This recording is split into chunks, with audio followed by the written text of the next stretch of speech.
ایک مسئلہ بہت ہمارے جو ساتھی بہت الجھتے ہیں، وہ بہت جھگڑتے ہیں،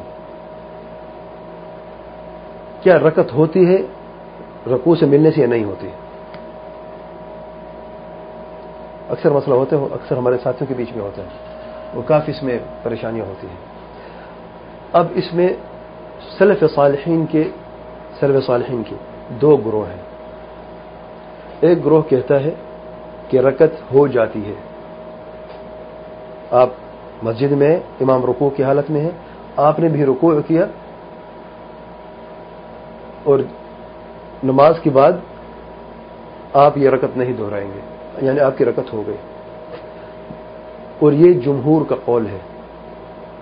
جمہور کی بات جب کریں گے، اب یاد رکھیے اس میں چاروں امام آتے ہیں، امام ابو حنیفہ، امام مالک، امام احمد بن حنبل اور امام شافعی۔ امام شافعی، امام احمد بن حنبل، یہ ترتیب ہے۔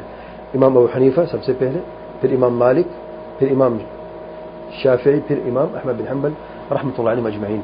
ان چاروں کا قول ہے۔ اور ان سے پہلے صحابہ کا قول بھی ہے، حضرت بکر صدیق، حضرت عبداللہ بن عمر، حضرت ابو ہریرہ، حضرت عبداللہ بن الزبیر، حضرت زید بن ثابت، حضرت عبداللہ بن مسعود، یہ ان کا قول بھی ہے کہ رکعت ہو جاتی ہے۔ اچھا، اور ان کے بعد شیخ ابن تیمیہ، علامہ ابن القیم، شیخ بن باز، شیخ ابن عثیمین، علامہ البانی، آج کے دور معاصرین جو ہے، یعنی ان سب کا قول یہ ہے کہ رکعت ہو جاتی ہے۔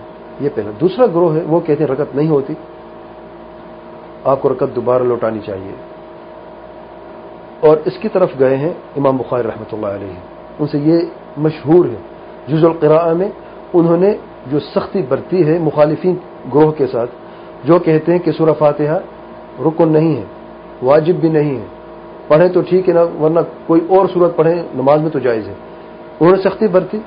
امام بخاری رحمۃ اللہ علیہ نے کتاب جزء القراءہ میں ان کا رد کرتے ہوئے، کتاب کا نام بھی جزء القراءہ ہے، رسالہ ہے چھوٹا سا، موجود ہے مارکیٹ میں، جزء القراءہ کے نام سے مشہور ہے۔ کیا مطلب جزء القراءہ؟ یعنی سورہ فاتحہ پڑھنے کے بعد جتنی بھی احادیث اور اقوال تھے وہ لے کے علماء کے، انہوں نے یہ ثابت کیا کہ سورہ فاتحہ کے بغیر نماز نہیں ہوتی۔ اصل بنیادی مسئلہ یہ ہے، جو فرع میں ایک مسئلہ نکلا ہے وہ اگر سورہ فاتحہ کے بغیر نماز نہیں ہوتی، اگر کوئی شخص رکوع میں آ کے مل جائے تو اس نے سورہ فاتحہ تو نہیں پڑھی، کیا اس کی رکعت ہوگی؟ تو اس سختی کی وجہ سے انہوں نے کہا رکعت نہیں ہوتی، جمہور سے مخالفت کی ہے۔ اور ان کے ساتھ بعد والے لوگوں نے بھی اسی راستے پہ چلتے، اور آج بر صغیر میں جو اہل حدیث علماء ہیں ہمارے، ان کا بھی یہ قول ہے کہ رکعت نہیں ہوتی، دوبارہ آپ لوٹائیں۔ اب یہاں پر کیا دوبارہ رکعت لوٹائی جائے یا نہ لوٹائی جائے، یہ ایک فقہی سوال ہے، فقہی مسئلہ ہے، اور نماز کے جز میں سے ایک جز کا مسئلہ ہے، کیا رکعت ہوتی یا نہیں ہوتی۔ اب یہاں پر دلیل کیا ہے؟ دونوں گروہوں کی ایک ہی حدیث ہے، حدیث المسیء صلاۃ، حضرت ابوبکر رضی اللہ عنہ کی حدیث، مشہور حدیث ہے کہ وہ گئے نماز کی طرف، جب داخل مسجد میں تو لوگ رکوع میں جا چکے تھے، تو مسجد کے اندر داخل ہوتے ہی رکوع کر لیا، اور آہستہ آہستہ چلتے گئے، رکوع کی حالت میں صف میں جا کے ملے۔ نماز کے بعد نبی رحمۃ صلی اللہ علیہ وسلم کو علم ہوا، انہیں بلایا کہ اللہ تعالیٰ آپ کو مزید چاہت عطا فرمائے، لا تعود، زادک اللہ حرصا ولا تعود، دوبارہ ایسے نہ کرنا۔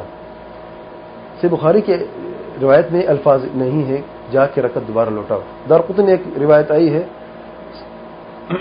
صلی ما ادرکت وقضی ما فاتک، جو تم نے پڑھ لیا ٹھیک ہے، جو تم سے قضا ہو گئی اسے دوبارہ جا کے لوٹاؤ۔ اور ان سے ثابت بالکل نہیں کہ انہوں نے اس رکعت کو لوٹایا ہے۔ بہرحال دیکھیں، یہ اختلاف اپنی جگہ پہ ہے۔ اب مسئلہ ظنی کی بات ہو رہی ہے کہ فقہ میں کچھ یہ مسائل جو ظنی ہیں، جو ظنی مسائل وہاں پر اختلاف کی گنجائش ہوتی ہے۔ اب رکعت ہوگی یا نہیں ہوگی، اس میں اب جمہور کی بات میں نے کی ہے، بلکہ علامہ البانی رحمۃ اللہ علیہ ارواء الغلیل میں جلد نمبر 2 میں اس مسئلے کو بڑی تفصیل سے بیان کیا، اور وہ یہ فرماتے ہیں کہ جو روایات موجود ہیں وہ ضعیف ہیں، لیکن سب روایات کو ملا کے تقویت ہوتی ہے، اور اس کے علاوہ بھی اگر تقویت نہ بھی ہو بالفرض، وہ یہ فرماتے ہیں کہ صحابہ کرام کا عمل نے ان روایت کو تقویت دے دی ہے، کیونکہ ان کا جو طریقہ ہے حدیثوں کو جمع کرنے کا، ایک حدیث میں ایک راوی مجہول ہے، دوسری روایت میں اس مجہول کا نام لے کے آئے، اور اس طریقے سے جو مختلف جو روایت سب کو جمع کیا. وہ کہتے یہ حدیث ضعیف ہے، لیکن ان حدیثوں کو تقویت ملتی ہے صحابہ کرام کے عمل سے. صحابہ کرام پھر حضرت ابوبکر صدیق کا قول بیان کیا، فرماتے صحیح سند کے ساتھ ثابت ہے مصنف ابن ابی شیبہ میں. پھر قول حضرت عبداللہ بن مسعود کا قول لے کے آئے، بلکہ ان کا قول دیکھیں. حضرت عبداللہ بن مسعود کے ساتھ ایک تابعی گئے، نماز پڑھی، دونوں لیٹ گئے، دونوں رکوع میں جا کے پہنچے. سلام کے بعد تابعی اٹھ کے کھڑے ہو گئے. تو عبداللہ بن مسعود نماز کے دوران وہ اٹھ کھڑے ہو گئے تھے سلام کے، انہوں پکڑ کے بٹھا دیا. تو جب انہوں نے سلام پھیرا تو انہوں نے یہ کہا کہ میں نے یہ سمجھا کہ رکعت ہو گئی. تو عبداللہ بن مسعود نے فرمایا رکعت، انہوں نے جو تابعی ہیں انہوں نے یہ کہا میں نے سمجھا رکعت نہیں ہوئی تو اس لیے میں کھڑا ہو گیا. عبداللہ بن مسعود نے فرمایا رکعت ہو گئی ہے آپ کی. تو ان روایات کو سمجھ، بلکہ عبداللہ بن زبیر کی ایک روایت لے کے آتے ہیں، ممبر پہ تھے، جمعہ خطبہ دے رہے تھے. انہوں نے یہ فرمایا یہ سنت میں سے کہ شخص اگر مسجد میں داخل ہو، امام رکوع میں، تو رکوع میں جا کے شامل ہو جائے، رکوع کر لے، رکوع میں جا کے شامل ہو جائے، یعنی اس شخص کی رکعت ہو جاتی ہے. عبداللہ بن زبیر کی وفات ہوئی سن 73 ہجری میں. صحابہ کرام زندہ تھے، موجود تھے. عبداللہ بن زبیر کا دارالخلافہ کہاں تھا؟ مکہ تھا. تو مکہ میں بہت سارے صحابہ موجود تھے. کسی صحابی نے بھی انکار نہیں کیا یہ بات درست نہیں، آپ کو علم نہیں تھا، یہ بات منسوخ ہو چکی ہے، یہ رکعت ہوتی ہے نہیں ہوتی، ایسی کوئی گفتگو نہیں ہوئی. تو اس میں اجماع سکوتی ہے صحابہ کا. بہرحال ان مسائل کو اگر علماء نہیں مانتے، وہ کہتے نہیں رکعت نہیں ہوتی، ہم دوبارہ لوٹانا چاہتے ہیں، کیونکہ قیام بھی نہیں ہے، رکن ہے، صرفات میں یہ بھی رکن ہے. تو صحابہ کرام نے کیا نہیں سمجھا تھا کہ قیام رکن ہے اور صرفات رکن ہے؟ کیا ائمہ اربعہ نے نہیں سمجھا؟ کیا محدثین نے نہیں سمجھا؟ کیا یہ 5 بڑے علماء شیخ اسلام بن تیمیہ، ابن القیم، شیخ بن باز، شیخ بن عثیمین، علامہ البانی رحمۃ اللہ علیہم اجمعین، کہ ان لوگوں نے نہیں سمجھا؟ یہ الگ بات ہے. دیکھیں ہم اس بحث میں نہیں جانا چاہتے. ہم یہ کہتے ہیں اگر آپ کے نزدیک رکعت نہیں ہوئی آپ دوبارہ لوٹا دیں، ہمیں کوئی اعتراض نہیں ہے. لیکن جب ہم رکعت کو نہیں لوٹاتے تو ہم پر اعتراض نہ کریں، کیونکہ یہ قول میرا اپنا نہیں ہے، ڈاکٹر مرتضی کا قول نہیں ہے. یہ میرے پیچھے سلف صالحین کے اقوال ہیں، میں ان کی قول پہ چلتا ہوں. اگر آپ کو میری یہ بات پسند نہیں ہے تو آپ میری یہ بات چھوڑ دیں. لیکن یہ تو انصاف کی بات ہے کہ آپ میری ساری ہی باتیں چھوڑ دیں. ہاں جو قول میں اپنی طرف سے لے کے ہوں بغیر سلف صالحین کی تائید سے، پھر تو حق ہے کہ ایک شاذ قول ہے، میری کیا حیثیت ہے؟ شاذ قول ہوتے رہتے ہیں، لیکن اگر میرا اپنا قول شاذ ہو آپ اس کو نہ لیں، اور میں تاکید کبھی نہیں کروں گا. لیکن جب سلف صالحین کا قول ہو تو اس کو چھوڑنے میں تھوڑا سا سوچنا چاہیے. آپ لوگ اگر نہیں رکعت دہرانا چاہتے، آپ اگر رکعت دہرانا چاہتے جو کہ دہرا لیں. ہمارے منہ سے کبھی نہیں سنیں گے کہ یہ بدعت ہے، اور کسی نے نہیں کہا کہ یہ بدعت ہے، یاد رکھیں. لیکن آپ ہمیں تو نہ کہیں کہ یہ بدعت ہے. کیا نعوذ باللہ یہ سارے محدثین بدعتی ہیں، فقہا بدعتی ہیں، نعوذ باللہ صحابہ کرام بدعتی ہیں؟ دیکھیے یہ بات کہہ دینا بہت آسان ہے کہ صحابی سے غلطی ہوئی، حضرت ابوبکر صدیق سے غلطی ہوئی، حضرت عبداللہ بن مسعود سے غلطی ہوئی، عبداللہ بن زبیر سے غلطی ہوئی. 3 عبادلہ ہیں، عبداللہ بن عمر چوتھا جو عبادلہ میں سے، یہ سارے غلطی پہ ہیں. سبحان اللہ. عبداللہ بن مسعود، عبداللہ بن عمر، عبداللہ بن زبیر، عبداللہ بن عباس بھی اس زمانے میں زندہ تھے. یعنی دیکھیں اس کے علاوہ بھی یہ سختی کی ضرورت کیا ہے جب فقہ میں دونوں مسائل علم بھی ہے اور ظن بھی ہے. یہ اصول فقہ کی بات ہو رہی ہے. اگر یہ جیسے اب اس میں اختلاف کی وجہ کیا تھی؟ کیونکہ ایک حدیث میں ایک ہی حدیث ہے اور باقی اس کی تائید میں دوسری حدیث بھی آتی ہے. اب یہ فقہا کا اختلاف ہوا ہے. اختلاف ہونے کی کیا یہ نص اگر واضح ہوتا جیسے وہ اقیم الصلاۃ ہے، کبھی اختلاف ہوتا نہ ہوتا. اور اختلاف کے بھی درجے ہیں. کچھ ایسے اختلاف ہیں جس کو ہم انکار کرتے ہیں. اب سورہ فاتحہ رکن نہیں، اس کا ہم اختلاف کرتے ہیں اس چیز کی. لیکن جو لوگ کہتے ہیں سورہ فاتحہ ہو جاتی ہے، ہم کہیں کہ تم بدعتی ہو، تمہارے اپنے دلائل ہیں. اگر آپ کا تقوی، آپ کی تحقیق یہ کہتی ہے تو تم جانو تمہارا رب جانے. اگر آپ امام کی اندھی تقلید کر کے کر رہے ہو تو یہ شرک و طاعہ ہے.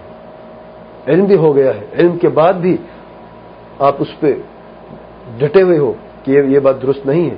کیوں؟ کیونکہ میرے امام نے کہا، میں اپنے امام کے قول کی میں تقلید کرتا ہوں، یہ اندھی تقلید ہے، یہ شرک و طاعہ میں آتا ہے. لیکن ایک شخص تحقیق کر رہا ہے، محقق ہے یا طالب علم ہے، اور اس کی تحقیق میں اسے ابھی یہ بات ثابت یا نہیں ہوئی، اس کی ویسے موت ہو گئی، وہ بدعتی نہیں ہے. وہ شرک طاعہ میں نہیں ہے. یا وہ تحقیق، اس کی تحقیق نے اسے یہ بتایا ہے، اس کو تقوی اسے یہ حکم دیتا ہے کہ آپ کی رکعت ہو گئی ہے، آپ دوبارہ رکعت نہ لوٹاؤ. کیا وہ بدعتی ہے؟ تو اس لیے یہ سمجھنا چاہیے علمی بات ہے یا ظنی بات ہے. تو فقہ میں علم بھی ہے اور ظن بھی ہے. علم میں جو علمی باتیں ہیں، ارکان ایمان، ارکان اسلام اور ایسی جو چیزیں ہیں، اس میں اختلاف نہیں ہے، گنجائش بھی نہیں ہے. جو اس میں اختلاف کرے گا وہ اہل سنت جماعت کی زمرے سے خارج ہے، بلکہ دائرہ اسلام سے بھی خارج ہو سکتا، خطرہ ہے اسے. لیکن جو ظنی مسائل میں اختلاف ہوتا ہے تو یہاں پہ ہمیں سینہ کشادہ کرنا چاہیے، خاص طور پہ اگر علماء اہل سنت جماعت کے ہوں، اگر علماء سلف صالحین کے علماء ہوں، یہاں تھوڑا سینہ کشادہ کرنا چاہیے. ٹھیک ہے، اگر آپ یہ سمجھتے ہیں کہ رکعت ہو گئی ہے تو ٹھیک ہے، آپ کی اپنی تحقیق ہے، ہماری اپنی تحقیق ہے. اس میں جھگڑنا چاہیے نہیں جھگڑنا چاہیے اس میں. اور لوگوں جو طالب علم جو عوام رسول کو کیوں آپس میں ہم ایک جھگڑے کے ایک فساد کا ایک دروازہ کھول دیں؟ علماء کے آپس میں بحثیں ہوتی رہتی ہیں اور لوگ بیچارے پریشان ہوتے ہیں، طالب علم اور عوام الناس. یہ علماء کی بات علماء تک چھوڑ دیں، اور جو طالب علم کا کام اس کو وہ کام کرنا چاہیے، عوام الناس کو وہ کام کرنا چاہیے جو ان کے ذمہ ہے. اس لیے علماء سے بھی میں گزارش کرتا ہوں جن کا قول یہ ہے کہ رکعت نہیں ہوتی لوٹانا چاہیے، رکعت لوٹائیں، لیکن دوسرے قول کی مخالفت میں شدت نہ کریں. اور یہ دیکھیں کہ اختلاف کس سے کیا جا رہا ہے. ایک بدعتی اس سے اختلاف کرتے اور سختی کرتے ہم لوگ. ایک سلف صالحین کے زمانے سے ایک اختلاف آ رہا ہے، اس کی وجہ بھی ہے. اگر اس کا تقوی اسے یہ کہتا ہے کہ یہ رکعت ہو گئی ہے تو اس کو کیوں اس کے مطلب بدعتی ہے. یہ کچھ ساتھی اتنا وہ بات سننے کے تیار ہی نہیں، بات نہیں سن کے یہ شیخ جو ہے یہ مقلد ہے. ارے ایسے آسانی سے بات کر لیتے ہیں بغیر تحقیق کے. دیکھیں اللہ تعالیٰ کو ہم نے جواب دینا ہے. اگر ڈاکٹر مرزا کا یہ قول ایسے میں مقلد اگر ہو گیا ہوں تو میں اپنے رب کو میں جواب دوں گا. اگر میں بغیر تحقیق کے اندھی تقلید کرتا ہوں اس کا جواب دے میں ہوں. لیکن اگر کوئی علمی بات ہو، ایک تسلسل سے ایک بات آ رہی ہے، اس کے پیچھے آپ کے پیچھے بہت سارے علماء محدثین موجود ہیں، آپ ان کے قول کو لیتے ہیں. اور ایک دوسرا قول ہے جو ان کے سامنے شاذ نظر آتا ہے. حقیقت بات دیکھی جائے یہ قول جو جس میں ساتھی کہتے ہیں کہ رکعت نہیں دوبارہ لوٹانی چاہیے، ان بڑے جہابذ علماء کے سامنے ان کا قول شاذ نظر آتا ہے. اس کے باوجود بھی ہم کہتے ہیں کوئی حرج نہیں ہے. ہمارے نزدیک بدعت نہیں ہے، ہمارے نزدیک یہ تحقیق ہے. اللہ کو جزائے خیر دے، آپ نے تحقیق کی، آپ نے محنت کی، اللہ تعالیٰ آپ کی اس محنت کو ضائع نہ کرے. اللہ تعالیٰ ہم سب کو راہ راست پہ چلنے کی توفیق عطا فرمائے. اگر ہماری غلطی ہے تو اللہ تعالیٰ ہمیں اس غلطی کی طرف سمجھ عطا فرمائے کہ ہم اس غلطی کو سمجھیں، اس سے رجوع کر لیں.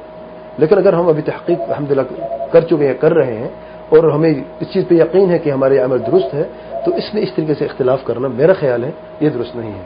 اور میں نے اس لیے اس بات تھوڑا سا لمبا کر دیا. ابھی فی الحال بہت ساری ایسی باتیں وجود آئی ہیں، میں نے سنی بھی ہیں کہ نہیں کہ یہ مقلدین کا کام ہے. شیخ حسین بن تیمیہ بھی مقلد ہیں، بن باز بھی مقلد ہیں، ابن عثیمین بھی مقلد ہیں. اللہ کے بندے، تو علامہ البانی کے بارے میں کیا کہتے ہو؟ وہ بھی مقلد ہو گئے. یہ اس مسئلے کی وجہ سے مقلد ہو، کل تک مقلد نہیں تھے وہ.